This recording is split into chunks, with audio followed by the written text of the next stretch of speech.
'Cause his 4 children didn't want to come home for a family reunion. An old man had a sudden idea. He decided to travel across the country to see each of his children and find out if they were truly happy. Every time he found one, he asked the same simple question. You happy? What do you mean? You happy?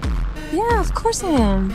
Hearing that his daughter was doing well, a quiet joy lit up the wrinkles at the corner of his eyes. So when he visited his eldest son, he hoped for the same answer. And though his son said he was happy, the old man could see something in his eyes. That slight hesitation gave it away. That's when Frank realized something. They were lying. None of them were truly happy. He couldn't understand. Why would his own children lie to him? To find out the truth, Frank asked all 4 of them to come home for Thanksgiving. But the day before the holiday, his eldest daughter called. She said she was swamped with work and wouldn't be able to make it. Frank felt disappointed, but still held on to a little hope. After all, he had 3 other kids. Then he listened to the rest of his voicemails. One by one, they all said they couldn't come, too busy with work. As a father, Frank felt a mix of emotions. But what could he say? Blame them? Ever since his wife passed away 8 months ago, none of them had returned home. When she was alive, she was the bridge between Frank and the kids. They told her everything. But now, things were different. They barely called him. That quiet distance had pierced straight into his heart. And all he really wanted was to know if they were happy. After sitting alone for a while, he made a bold decision. He would travel across the country to visit his 4 beloved children, one by one, and to make it a surprise. He wouldn't tell any of them he was coming. He packed his bags, brought all his medication, and began the journey. But he didn't know how far he could go. Before retiring, Frank had worked with protective coatings on power cables. Years of exposure had damaged his lungs. His health was fragile, and he needed medication on time. Flying was too risky, so he took the train. To everyone he met on the way, Frank proudly introduced his kids. His eldest son was a conductor, his youngest son, a painter, his youngest daughter, a professional dancer, his eldest daughter, a corporate executive. He spoke of them with pure pride. After a long day of travel, he arrived at his son David's apartment. He rang the doorbell again and again. No one answered. He waited on the front steps, hoping David was just working late. But hours passed. Still no sign. Disappointed, Frank turned to leave. But as he walked past a nearby art gallery, something caught his eye. A painting familiar brushwork. He looked down at the label. It was David's name. In that moment, Frank remembered how David used to say he wanted to be a house painter. But Frank had told him, become a real artist. Be someone important. Now, it seemed David had done just that. But Frank wondered, was it David's dream or his? The next morning, a neighbor helped Frank get into the apartment building. He knocked on David's door for a long time. No response. Trying to stay positive, he told himself David must be out of town. Then he bent down and carefully slid a letter under